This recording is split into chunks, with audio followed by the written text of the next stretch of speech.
अब ये दोनों लोग आए हैं मेरठ से, इनकी बात हुई, ये कहते हैं कि जी हमें तो स्क्रैप में ही डील करनी है। अब स्पेशली मैं आपके लिए सेशन कर रहा हूँ कि स्क्रैप को इंपोर्ट कैसे करना है, और जिनको स्क्रैप की नॉलेज नहीं है, अब जैसे इनका इंटरेस्ट है, सिर्फ इंटरेस्ट से इंपोर्ट एक्सपोर्ट बिजनेस नहीं होता, हमें प्रोडक्ट की डेप्थ में जाना पड़ेगा, अदरवाइज हम लोग काम नहीं कर पाएंगे। ये मैं बार बार बता रहा हूँ। स्क्रैप को ब्लैक गोल्ड बोला जाता है इंटरनेशनल मार्केट में, और एक ऐसा प्रोडक्ट है, ये ऐसा रॉ मटेरियल है, अगर आप इसको काम करोगे तो सबसे पहले बात, इसके बल्क में ऑर्डर मिलेंगे। ये B2C नहीं होता, B2B ही रहता है। इसमें आपको इंडस्ट्री को ही सप्लाई देनी है, प्लस अब एक इंडस्ट्री है, वो आपसे कम क्वांटिटी तो माल लेगी नहीं, उसको कोई प्रोडक्ट बनाने के लिए लगातार स्क्रैप चाहिए, तो इसके ऑर्डर बल्क में मिलेंगे। तो अगर आपको इसके अंदर एंटर करना है तो पहली चीज, आपके पास पैसे अच्छे होने चाहिए, मतलब मिनिमम 10-20 लाख से आपकी शुरुआत होगी। 10-20 लाख से शुरुआत होगी। 10-20 लाख से शुरुआत का मतलब ये नहीं कि मैं 20 या 25 या 30 लाख के राउंड में घूमता रहूंगा। ऑर्डर बढ़ता चला जाएगा और उस हिसाब से आपकी इन्वेस्टमेंट भी लगती चली जाएगी, लेकिन इसमें मार्जिन्स भी बहुत ज्यादा अच्छे हैं। इसमें रिस्क और चैलेंजेस क्या क्या होंगे, कौन से स्क्रैप करने चाहिए, कौन से स्क्रैप की ज्यादा डिमांड है, कौन सी इंडस्ट्री उस स्क्रैप को परचेज करेगी, आज इस बारे में डिस्कशन करते हैं। और अगर किसी के माइंड में कोई क्वेश्चन हो तो खुल के पूछना, क्योंकि ये एक बहुत ही इंटरेस्टिंग टॉपिक है। मेरा भी बहुत मन करता है मैं स्क्रैप में ज्यादा इन्वॉल्व रहूं अदर प्रोडक्ट्स के। क्यों, कारण क्या है, ये 12 महीने का काम है। इस काम में एक तरीके से अगर आप चाहो तो कोई छुट्टी ही नहीं है। आप में से जितने भी लोग, जितने भी बैठे हैं वहां तक, यहां से वहां तक जितने भी बैठे हैं, तो मैं एक ही चीज बताता हूं कि भैया ये स्क्रैप एक ऐसा काम है जिसमें बल्क के ऑर्डर, मैन्युफैक्चरिंग यूनिट्स को जितना माल देना है दो। जो लोग चाहते हैं कि भैया मैं सारा साल ऑक्यूपाइड रहूं, सारा साल बिजी रहूं और काम करता रहूं और नोट छापता रहूं, तो ये उसके लिए सबसे बेस्ट प्रोडक्ट है स्क्रैप। स्क्रैप की सबसे पहले बात करते हैं कि सबसे ज्यादा स्क्रैप कौन कौन सा इंपोर्ट होता है, कौन सी इंडस्ट्री के लिए इंपोर्ट सबसे ज्यादा किया जाता है। अगर मुझे स्क्रैप में एंटर करना है तो पहले एक इंडस्ट्री के बारे में जानना पड़ेगा, ताकि मैं उसी इंडस्ट्री को टारगेट करके वो स्क्रैप सप्लाई कर सकूं। अगर मैं बात करूं स्टील इंडस्ट्री की, तो स्टील इंडस्ट्री में सबसे ज्यादा स्क्रैप यूज होगा। अगर मैं बात करूं मेटल फैब्रिकेशन की, इसमें यूज होगा। प्लास्टिक रिसाइकलिंग की, इसमें यूज होगा। पेपर मिल्स की, इसमें यूज होगा। और इलेक्ट्रॉनिक्स रिसाइकलिंग की, इसमें यूज होगा। अब इलेक्ट्रॉनिक में आज की डेट में ई वेस्ट, आप जो मोबाइल ले रहे हो, जब वो चेंज करते हो, कहीं तो उसे डंप करते होगे। जो लैपटॉप ले रहे हो, कहीं तो उसे डंप करते होगे। कभी तो वो डंप होता ही होगा किसी ना किसी के थ्रू, किसी ना किसी कारण से। तो ये है ई वेस्ट। अब यहां से हम आगे बढ़ेंगे।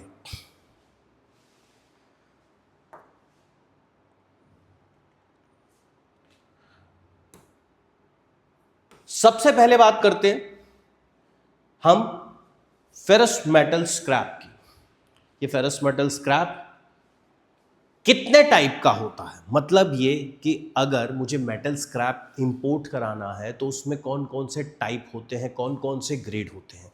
हम कोई भी प्रोडक्ट में डील करते हैं तो एक चीज़ यार समझ के चलो कि उसके अलग अलग टाइप और क्वालिटी होती है, ग्रेडिंग होती है। तो इसी तरीके के स्क्रैप में भी ये ग्रेडिंग होती है और ये क्वालिटी होती है। इस मेटल स्क्रैप की बात करूं तो HMS1, HMS2, shredded steel scrap, cast iron scrap और स्टील टर्निंग्स, ये सारे के सारे स्क्रैप, जो ये सारे के सारे ग्रेड हैं, ये सारे के सारे टाइप हैं, ये सारे के सारे इंपोर्ट किए जाते हैं। अब सवाल ये है कौन सी इंडस्ट्री लेगी। Steel plants, construction industry, engineering industry, heavy machinery manufacturing जो कर रही है, तो उनको ये स्क्रैप चाहिए। ऐसा क्यों, कोई बता सकता है कि स्क्रैप को इतना बल्क में इंपोर्ट किया जाता है और ये कंपनी एक तरीके से गोद फैलाए, हाथ फैलाए खड़ी है कि भैया स्क्रैप दे दो, ये करना ही पड़ेगा। अब कंपनी क्यों कहती है भाई, कंपनी कहती है भाई अगर हम बना बनाया रॉ मटेरियल या बना बनाया प्रोडक्ट अगर हम करेंगे, या अगर मैं माइनिंग करूंगा, या मैं एक्चुअल स्टील बनाने का प्लांट डालूंगा, तो करोड़ों की इन्वेस्टमेंट है। एक्चुअल स्टील में मेरी ब्रेकेज भी होगी। यहां पे क्या है, अब मेरे पास स्क्रैप आया, अब मैंने मोल्ड किया उसको, मैं अपने तरीके से उसको मोल्ड कर सकता हूं। कंपनी का भी फायदा है, आपका भी फायदा है। अब ये जो जितने भी प्लांट्स हैं, ये आपसे बल्क में ही माल उठाएंगे। यहां पे ऐसा तो है नहीं कि कम क्वांटिटी में माल दे दोगे। तो शुरुआत इस ट्रेड की भले ही आप कम पैसों में करो। अब कम पैसों में भी मैं एक ही चीज बोलूंगा, 10 से 20 लाख रुपए, इससे नीचे नहीं। आप सोचो स्क्रैप का काम 1 लाख 2 लाख में शुरू हो जाएगा, नहीं होगा। प्लस एक चीज और है स्क्रैप में, स्क्रैप जो है बहुत ज्यादा वॉलेटाइल है, प्राइस का फ्लक्चुएशन बहुत अच्छा है, लेकिन मोस्टली इसके साथ सबसे बड़ा एडवांटेज ये कि मोस्टली आप प्रॉफिट में उतरो, मतलब नीचे कम जाता है। अब अगर मैं कोई प्रोडक्ट लूं जिसका भाव ऊपर नीचे हो रहा है, वो नीचे कम जाएगा, मतलब डाउनफॉल की तरफ कम है, जब भी जा रहा है ऊपर ही जा रहा है। आप पिछले साल से इस साल तक का कॉपर का भाव कंपेयर कर लो, सिल्वर का भाव कंपेयर कर लो, निकल का भाव कंपेयर कर लो, जिंक का भाव कंपेयर कर लो, स्टील का भाव कंपेयर कर लो, तो आपको एक चीज दिखेगी कि भैया ये तो हर साल ऊपर ही जा रहा है।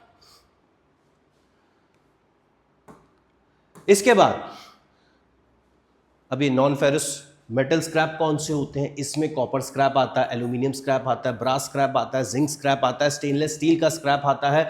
जो एंड यूजर है इसके इलेक्ट्रिकल इक्विपमेंट्स जो कंपनीज बना रही है, ऑटोमोटिव कंपोनेंट्स जो कंपनी बना रही है, मैन्युफैक्चरिंग इंडस्ट्री है, बिल्डिंग मटेरियल है, पैकेजिंग इंडस्ट्री है, उसमें काम आएगा ही आएगा। सबसे ज्यादा प्रॉफिटेबल जो स्क्रैप माना जाता है इस स्टेट के अंदर, वो माना जाता है कॉपर स्क्रैप। आजकल इसकी डिमांड बहुत ज्यादा बढ़ रही है। जब गोल्ड सिल्वर का प्राइस ऊपर जा रहा था तो आपने नेट पे बहुत से वीडियो देखे होंगे, लोग कॉपर खरीदने शुरू कर दिया था, क्योंकि मेटल ऊपर जा रहा है तो ये भी ऊपर जाएगा, और ये मेटल एक तरीके से एक दूसरे की पूंछ पकड़ के चलते हैं। अगर गोल्ड सिल्वर ऊपर जाना शुरू हो जाता है तो अचानक से सारे स्क्रैप ही ऊपर जाना स्टार्ट कर देते हैं। एक एग्जाम्पल देता हूं, यहां पे चारों तरफ एसी लगा हुआ है, पूरे वर्ल्ड में गर्मी है। अभी आपने यूरोप में भी देखा, यूरोप में गर्मी पड़ गई, 40 डिग्री टेम्परेचर पहुंच गया, हीट वेव पहुंच गई। वहां पे ऐसे बहुत से वीडियो देखे होंगे कि जैसे ही एक शोरूम ओपन हुआ तो लोग आए और फटाफट इन्होंने एसी उठाना स्टार्ट किया। अब भैया अगर मुझे एसी की फिटिंग करनी है तो मुझे भैया कॉपर स्क्रैप तो चाहिए ना। तो ये कॉपर स्क्रैप एसी में कहां यूज होगा? कॉपर पाइप के अंदर यूज होगा। एसी है, कॉपर पाइप है, हर स्प्लिट एसी में कॉपर पाइप लगता ही लगता है। अब कंपनी आपको कुछ मीटर तक दे देती है, बट वो मीटर किसी काम का नहीं है। आप कभी भी देखोगे आपको एक्स्ट्रा खर्चा देना ही पड़ेगा। तो इन शॉर्ट ये एक ऐसा प्रोडक्ट हो चुका है, कॉपर हो गया, एल्यूमिनियम हो गया, ब्रास हो गया, जिंक हो गया, स्टेनलेस स्टील हो गया, जो हर इंडस्ट्री में, हर सेक्टर में काम आएगा ही आएगा। इसके बिना कोई भी मैन्युफैक्चरिंग यूनिट रन नहीं कर सकती। अब अगर कोई मैन्युफैक्चरिंग यूनिट रन नहीं कर सकती तो जो बेचने वाला है उसकी तो लॉटरी लगेगी, क्योंकि बायर क्या होगा? सामने खड़ा होगा, भाई मुझको दे दो, अगर तुम स्क्रैप नहीं दोगे तो मेरी कंपनी कैसे चलेगी, मेरी यूनिट कैसे चलेगी। तो इसीलिए इसको बोला जाता है कि भैया अगर आप एक बार इसके अंदर एंटर हो गए तो लाइफ टाइम का काम है और मजेदार काम है। इतिहास में मेटल हमेशा बढ़ता हुआ ही आया है। तो अगर मेरे पास बायर भी नहीं है, मेरे वेयर हाउस में मेटल पड़ा भी है, तो भी वो आपको पैसे दे के ही जाएगा। 10, 20, 50 दिन बाद वो पैसे दे के ही जाएगा, प्रॉफिट में ही उठोगे। ये एडवांटेज आप इससे ले सकते हो। अब यहां से आगे समझते हैं। हम बात करेंगे अब ई वेस्ट और बैटरी स्क्रैप की। मोबाइल फोन, जैसा कि मैंने कहा, भाई मोबाइल फोन हर साल, हर 2 साल में हर कोई चेंज कर रहा है। आप तो सेकेंड हैंड किसी को दे के आ जाते हो, बट कहीं ना कहीं वो सेकेंड हैंड मोबाइल फ़ोन को कहीं तो डंप करते होंगे। सेम चीज़ कंप्यूटर्स और लैपटॉप्स के साथ भी है। अब एआई आ गया। अब आपने मार्केट में देखा होगा 30-40 हज़ार के लैपटॉप की ज़्यादा वैल्यू रह नहीं गई। आपको एआई यूज़ करना है, आपको ग्राफिक यूज़ करने हैं, वीडियो एडिटिंग के सॉफ्टवेयर हैं, तो आपको एक अच्छा लैपटॉप चाहिए, अच्छे फीचर्स होने चाहिए, अच्छी रैम उसके अंदर होने चाहिए। अभी मैं आगे जाके मैं आपको रैम के बारे में भी बताऊंगा। एक रैम डे बाय डे महंगी होती जा रही है, उसके पीछे क्या कारण है? इसी के कारण लैपटॉप वर्ल्ड वाइड सबसे ज्यादा महंगे होते जा रहे हैं। सो पीसीबी, इसके बिना काम नहीं हो सकता, प्लस जितने भी इलेक्ट्रॉनिक कंपोनेंट्स है उसका स्क्रैप। इसी के साथ साथ लेड एसिड बैटरीज का स्क्रैप, लिथियम बैटरीज का स्क्रैप, निकल बैटरीज का स्क्रैप, ये सारा का सारा इंपोर्ट होता। अब इसमें से क्या होता है, ये सारे जितने प्रोडक्ट है इसमें से रिकवरी की जाती है। इसमें से कॉपर निकाला जाएगा, गोल्ड निकाला जाएगा, सिल्वर निकाला जाएगा, एल्यूमिनियम निकाला जाएगा, लिथियम निकाला जाएगा, लेड निकाला जाएगा। अब मान के चलो एक एग्जांपल देता हूं। मैंने एक सेकेंड हैंड मोटर इंपोर्ट करा ली, ₹70 किलो के भाव मुझे मिल गई, 80 के भाव मिल गई, 100 के भाव मिल गई। उस मोटर को मैंने ब्रेक किया। अब उसमें सिर्फ HMS स्क्रैप नहीं है, उसमें एल्यूमिनियम भी है, लेड भी है, कॉपर भी है। कॉपर का रेट 1000-1200 रुपए किलो है, अगर उसके अंदर से 500 ग्राम भी निकल गई तो मेरी लॉटरी लग गई। लेड का भी रेट अच्छा खासा है, निकल का भी रेट अच्छा खासा है। तो आप खुद सोचिए, मतलब एक स्क्रैप के अंदर 4 प्रोडक्ट निकलेंगे, आप अगर मेहनत करेंगे तो उसको भी आप ज्यादा दाम पे बेचेंगे। वो प्रोडक्ट आया 70 से 100 रुपए में है, लेकिन बिक कितने का रहा है? 300 से 400 रुपए में। तो ये एडवांटेज है स्क्रैप का। इसके साथ चैलेंजेस भी है, रिस्क भी है। अगर आपको स्क्रैप की नॉलेज नहीं है, उसके क्वालिटी स्टैंडर्ड की नॉलेज नहीं है, कौन से सर्टिफिकेशन चाहिए उसकी नॉलेज नहीं है, तो स्क्रैप में इससे पहले बिल्कुल एंटर बिल्कुल मत करिएगा। अब इसमें स्कैम भी होते हैं। आपने यहां से बैठे बैठे अगर किसी कंट्री से स्क्रैप इंपोर्ट कराना है, आपने उसको बोला कॉपर स्क्रैप, उसने कुछ और मिक्स करके भेज दिया। पॉसिबिलिटी हो सकती है ना ये। तो ये चैलेंजेस भी हमें फेस करने हैं। आगे बताऊंगा इसका सॉल्यूशन है क्या। यहां से आगे बढ़ते हैं।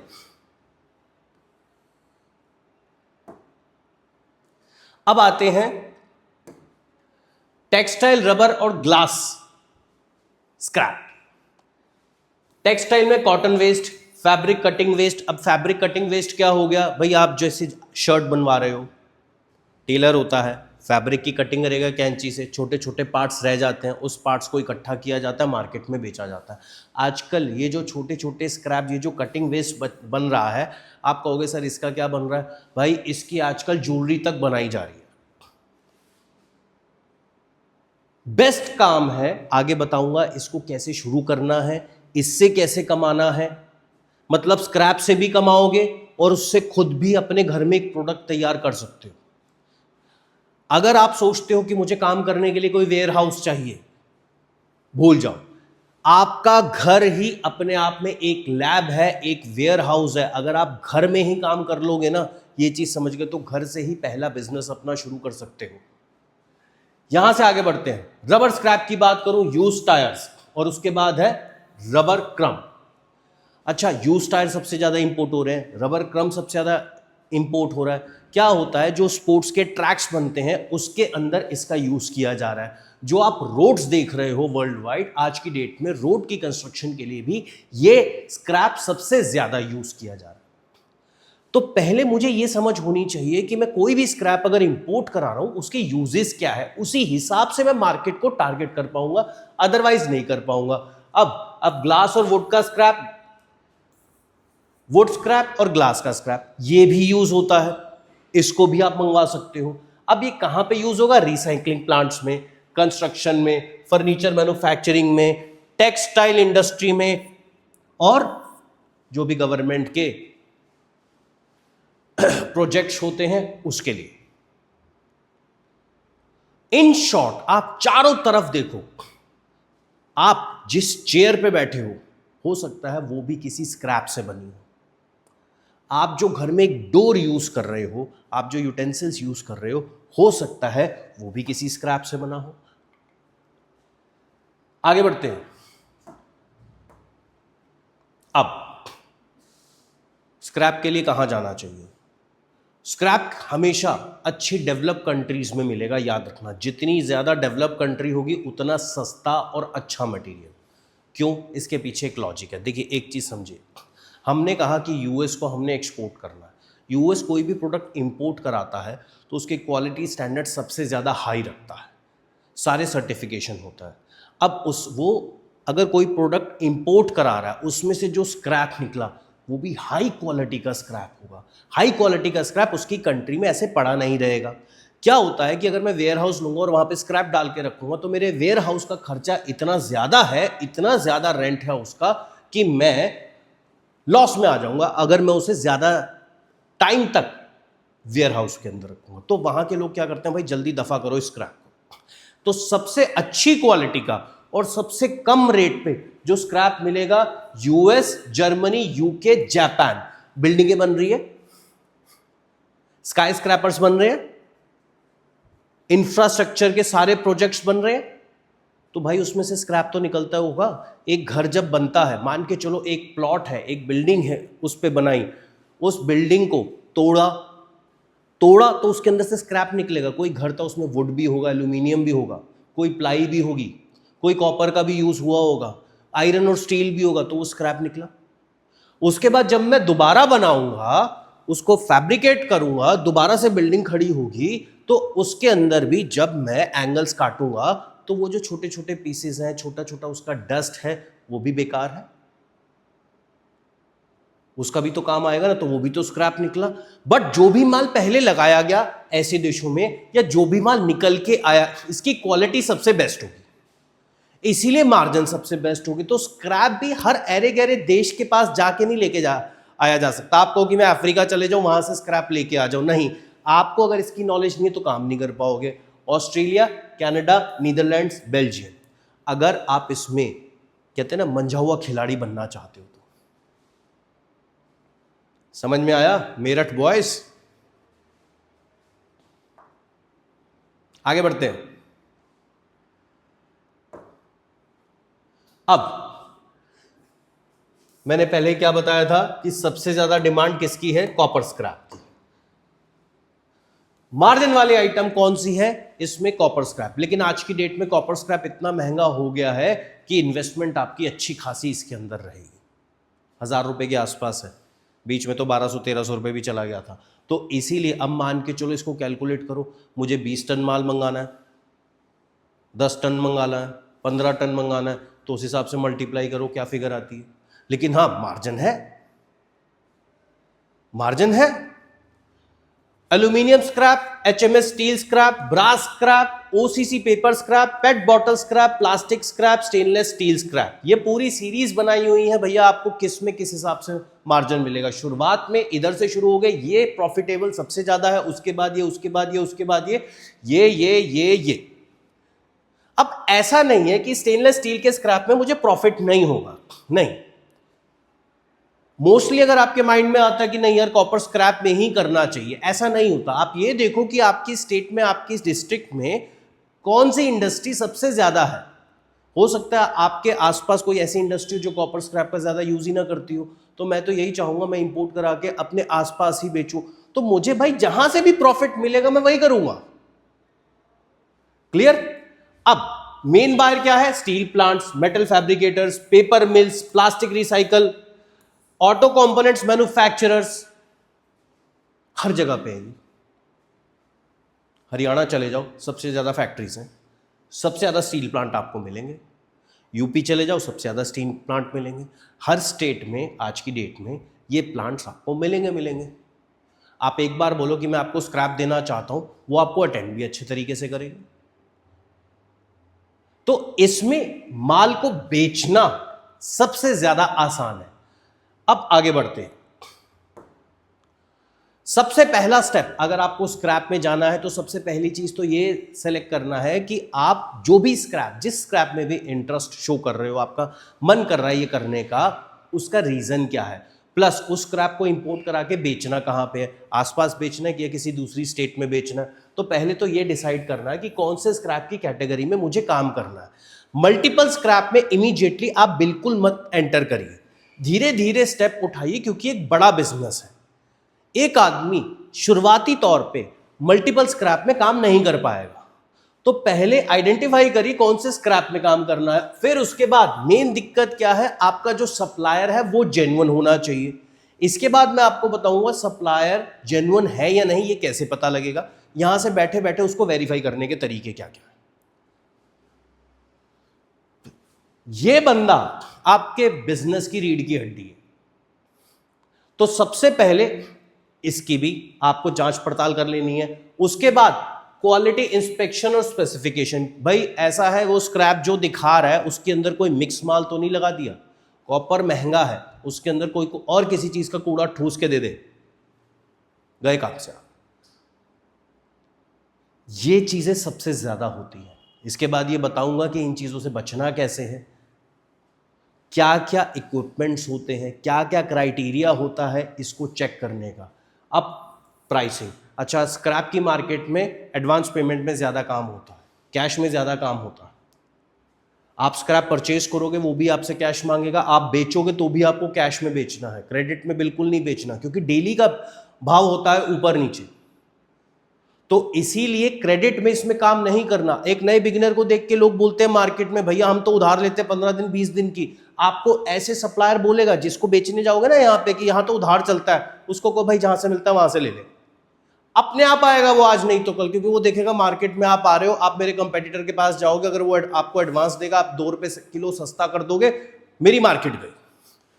इसी के साथ जब भी आप काम कर रहे हो इंश्योरेंस जरूर लेना है। खास तौर से ये मैं क्लियर बता दूं, आज की डेट में बहुत से ऐसे केसेस हो रहे हैं कि लोग इंश्योरेंस को अवॉइड कर रहे हैं। भाई सी में हाई टाइड आए पड़ा है, मानसून आए पड़ा है, दिक्कत आएगी आएगी, मेरा प्रोडक्ट सेफ रहे, मेरा पैसा सेफ रहे, ये चीजें आपको कैलकुलेट करके चलनी पड़ेगी। अब इसमें एक चैलेंज आएगा, ये है स्टेप 6 कस्टम क्लियरेंस का। कस्टम क्लियरेंस इसमें सबसे बड़ी चीज है। इससे पहले मैंने आपको बताया था कस्टम क्लियरेंस बहुत आसान है बाकी प्रोडक्ट्स में, यहां पे चैलेंज आएगा। मैं आपको इसके बाद बताने जा रहा हूं कि कस्टम क्लियरेंस में क्यों चैलेंज आएगा, क्या मांगेंगे और क्यों इसको मुश्किल है क्लियरेंस कराना। आपका मेजर जो सबसे बड़ा प्रॉब्लम है वो है कस्टम क्लियरेंस स्क्रैप में। प्लस अब आपको एक मैन्युफैक्चरर या कोई प्लांट ऐसा चाहिए जो आपसे रेगुलर बेस पे काम कर सके। ये बहुत आसान है इंडिया में ढूंढना, तो मतलब स्क्रैप के लिए बायर ढूंढना बहुत ज्यादा आसान है। चैलेंज कहां आएगा, एक सप्लायर और एक कस्टम क्लियरेंस। अब इस रिस्क और चैलेंज को कैसे कवर करना है ये बताऊंगा मैं आपको। सबसे पहले इसकी बात हम बाद में करेंगे, डॉक्यूमेंटेशन क्या क्या लगेंगे, प्रोसेस क्या होगा, ये मैं तसल्ली से समझाऊंगा आपको, क्योंकि इसमें हमें लगभग 1 से 1.5 घंटा अभी लगेगा। अभी लंच ब्रेक लेंगे, लंच के बाद मैं इस सेशन को स्टार्ट करूंगा। तो सबसे बड़ी बात कि मुझे ये काम क्यों करना चाहिए, पहली चीज अनलिमिटेड डिमांड है इसकी। मैं इंडिया के अंदर हूं तो इसकी अनलिमिटेड इंडस्ट्रियल डिमांड है, प्लस हर सरकार रिसाइकलिंग बिजनेस को सपोर्ट करती है और वो हर देश में करती है, तो मुझे सरकार की तरफ से भी एक सपोर्ट सिस्टम मिल जाता है। इसी के साथ साथ क्यों करना चाहिए भाई, अगर मैं बड़े स्केल पे लाखों करोड़ों की गेम खेलना चाहता हूं, कि ये B2C नहीं है कि मैंने ऑनलाइन कोई प्रोडक्ट डाला और सिंगल पीस करके मैं बेच रहा हूं, ये B2B है, तो माल जो जाएगा बल्क में ही जाएगा। तो जो लोग शौकीन लोग हैं, जिनको करोड़ों का टर्नओवर चाहिए, कंटेनर आ रहे हैं जा रहे हैं, आ रहे हैं जा रहे हैं, उसके लिए सबसे बेस्ट है।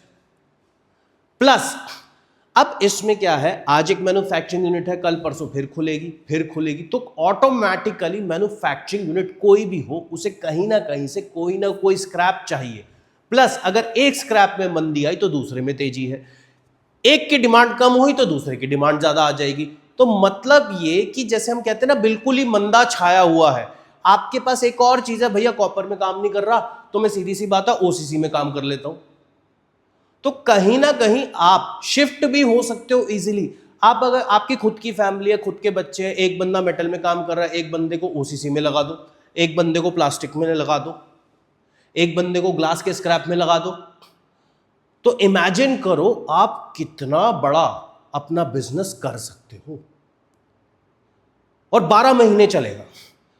और कोई भी क्लाइंट, सपोज करो मैं प्लास्टिक में काम करता हूं, मेरे को बाहर से कोई क्लाइंट का कॉल आ गया, भाई साहब आप स्टील में काम करते हो, मैं कहता हूं नहीं जी मैं स्टील में काम नहीं करता, मेरे फादर करते हैं, मैं आपको उनसे कनेक्ट करा देता हूं, तो मतलब रेफरेंस के बेस पे ही आगे जाके ऑर्डर मिल जाएंगे। इसीलिए मोस्टली जो स्क्रैप इंडस्ट्री देखोगे ना, वो एक आज की डेट में धीरे धीरे फैमिली बिजनेस बनता जा रहा है, इसमें कमाई इसीलिए अच्छी है। अब प्लस एक और चीज,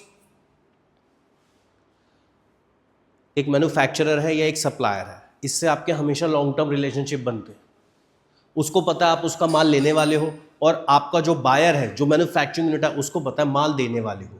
तो एक बार ये चेंज सेट हो गई तो बस दूसरे एफर्ट आपको क्या करने, नए बायर बनाने के लिए।